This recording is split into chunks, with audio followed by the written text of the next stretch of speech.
Hello, guys. Welcome back to the bakery where we serve the hottest takes and freshest gossip straight from the oven.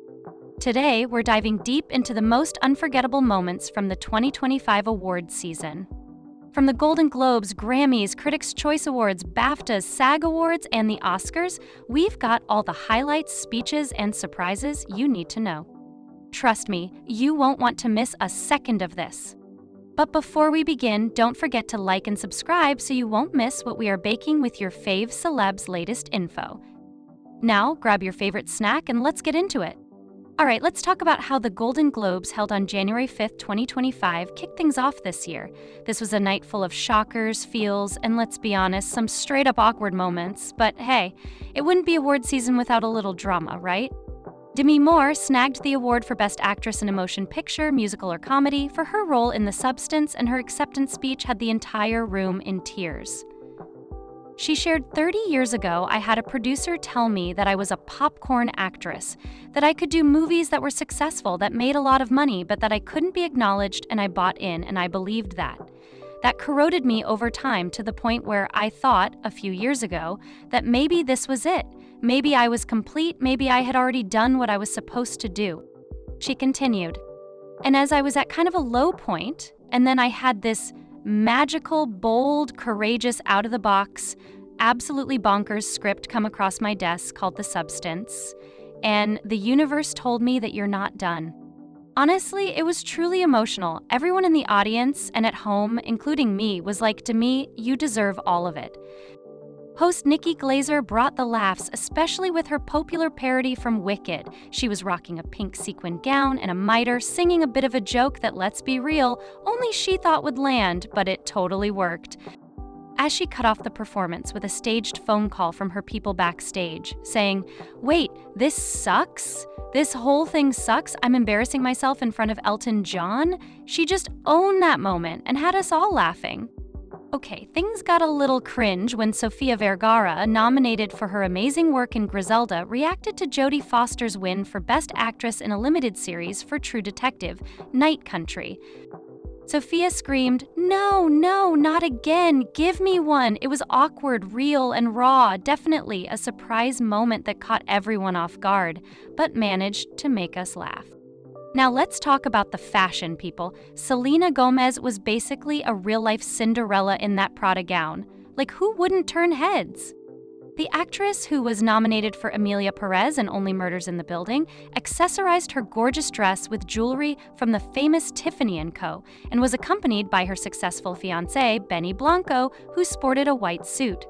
If you are wondering who is behind this gorgeous combination, Selena worked with the stylist Erin Walsh. Another attendee that stunned was Kylie Jenner, who showed up in a backless silver vintage Versace dress from its spring/summer 1999 collection, while supporting boyfriend Timothée Chalamet, and as usual, their appearance was all over the internet. This beautiful dress was previously worn in the 90s by Elizabeth Hurley, although she opted for the lavender design while accompanying her then-partner Hugh Grant at the Council of Fashion Designers of America Fashion Awards. Comment who you think wore it best. Kylie accompanied the sparkly dress with Lorraine Schwartz jewelry and enjoyed her second appearance at the Golden Globes, looking just as in love as last year. Now let's get into the music. On February 2nd, 2025, the Grammys took place. The Grammys are all about the performances, the wins, and the moments that will make us talk for days. And this year, let's just say, there were a few performances and wins that left us speechless. Kendrick Lamar owned the night with 5 wins: Best Music Video, Best Rap Song, Best Rap Performance, Record of the Year, and Song of the Year for his track Not Like Us. Kendrick certainly demonstrated how to win a rap battle. Has anyone checked on Drake after this?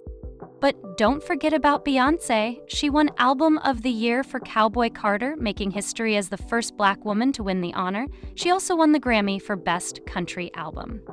But still, despite all that success, Beyoncé got snubbed by the Academy of Country Music Awards. Not even a nomination? Fans were not happy about that. Let's talk about Chappelle Roan for a second. Her performance of Pink Pony Club was captivating, and she also won the Best New Artist award. Her speech was applauded by the crowd. She said, I told myself if I ever won a Grammy and I got to stand up here in front of the most powerful people in music, I would demand that labels and the industry profiting millions of dollars off artists would offer a living wage and health care, especially to developing artists. She then explained how she was signed as a minor and later dropped by her label while having no job experience, and due to not being able to find a job during the pandemic, she felt dehumanized by not being able to afford health insurance. She ended her speech by asking, "Labels, we got you, but do you got us?" Chappelle Roan sure knows how to stand up for what she believes in. Okay, this one really blew everyone's mind. The Beatles won Best Pop Duo/Group Performance with Now and Then, a song created with the help of AI technology to feature John Lennon's vocals. This song sparked conversations about the ethical use of AI in music and its implications for the future of the industry. But Paul McCartney explained that the artificial intelligence wasn't used to create any part of the song, it was just used to clean up some existing recordings, as the first demo that John Lennon recorded in the late 1970s included Lennon's voice and a piano, and they weren't able to be separated in the mid-1990s when Paul McCartney, Ringo Starr, and George Harrison worked on the song to try to include it in the Beatles anthology project. Thankfully, they were able to complete the song in 2021, with AI being able to isolate and clean up different components of John Lennon's recording, and all that work truly paid off, as the song was now recognized with their Grammy win. Now let's move to the fashion of the evening. Miley Cyrus took some risks on the red carpet, rocking a rock and roll edge with a touch of glam, with her cutout leather Saint Laurent dress. Sabrina Carpenter shocked with a gorgeous custom J.W. Anderson gown that rocked her signature baby blue and that paid homage to Shirley MacLaine's character Louisa May Foster in the 1964 film What a Way to Go. On the flip side, Billie Eilish went for a more relaxed look with a sailor hat and Prada suit. It was all about daring choices and confidence this year. The internet was buzzing all night. Beyoncé's historic wins? Fans were celebrating everywhere. But don't forget Chappelle Roan's performance, which went viral in the best way possible. Meanwhile, people were straight up losing it over Beyoncé's Academy of Country Music snub. What a night. Next up, we've got the Critics' Choice Awards, held on February 7th. Anora got the Best Picture nod from the critics. This was a big change from the Golden Globes, where they left empty-handed. The standout moment here? Demi Moore again. She bagged the Best Actress award for The Substance. Big props to her, especially when the competition was stiff. The night also gave us a glimpse of some of the industry's deeper controversies, with some absent nominees like Carla Sofia Gascon, who sparked some big discussions behind the scenes. It seems that her absence comes due to controversies around some of her resurfaced social media posts. The journalist Sarah Hagi shared screenshots of old tweets that the actress Gascon had made, talking about Muslim culture. To address the backlash, she replied, "I have been transparent because I have nothing to hide. During that time, I felt lost in my transition, seeking approval in the eyes of others." In an interview with CNN, she stated, "I cannot step down from an Oscar nomination because I have not committed any crime, nor have I harmed anyone. I am neither racist nor anything that all these people have tried to make others believe I am." But the night wasn't all about the drama. Adam Brody gave us a sweet moment when he won Best Actor in a Comedy Series for his role in Netflix's Nobody Wants This, and said to his wife, Leighton Meester, "My darling, darling wife, thank you for sharing this life with me and this journey with me. Thank you for our family. Love you with all my heart." This is one of the reasons they continue to be one of Hollywood's favorite couples. Before we give you more details about the 2025 award ceremonies, don't forget to like and subscribe to see what we are baking for our next video. Now let's hop across the pond to the 2025 BAFTAs, which took place on February 16th.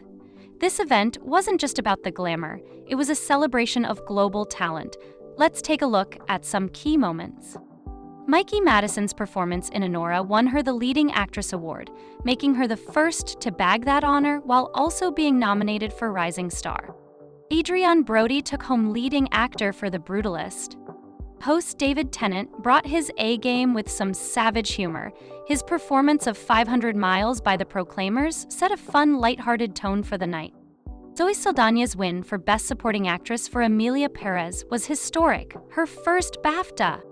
And let's not forget the animated classic Wallace and Gromit Vengeance Most Foul, which won Best Animated Film.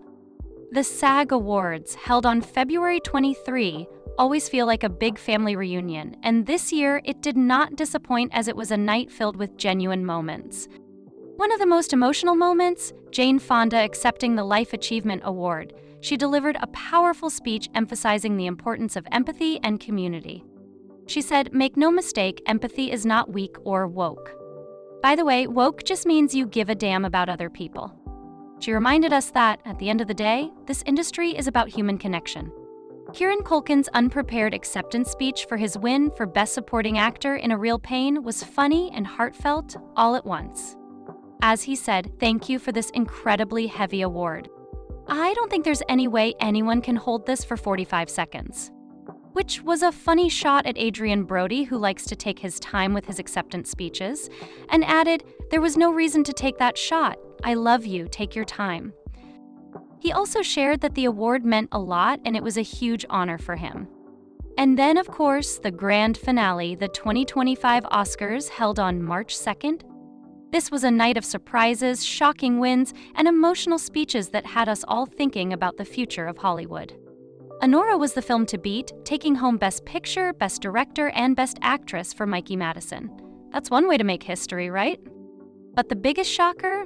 I'm Still Here won Best International Feature Film, marking the first time a Brazilian film received this honor.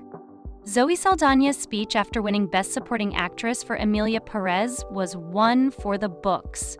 She honored her immigrant parents, gave a shout out to her Dominican roots, and made us all feel like we were right there with her. So there you have it, folks. The best, the worst, and everything in between from the 2025 awards season. It's been a wild ride, and as we look ahead, one thing's for sure: the industry is changing and it's more exciting than ever. Let me know your favorite moment of the season in the comments below, and don't forget to like, share, and subscribe. Catch you in the next one.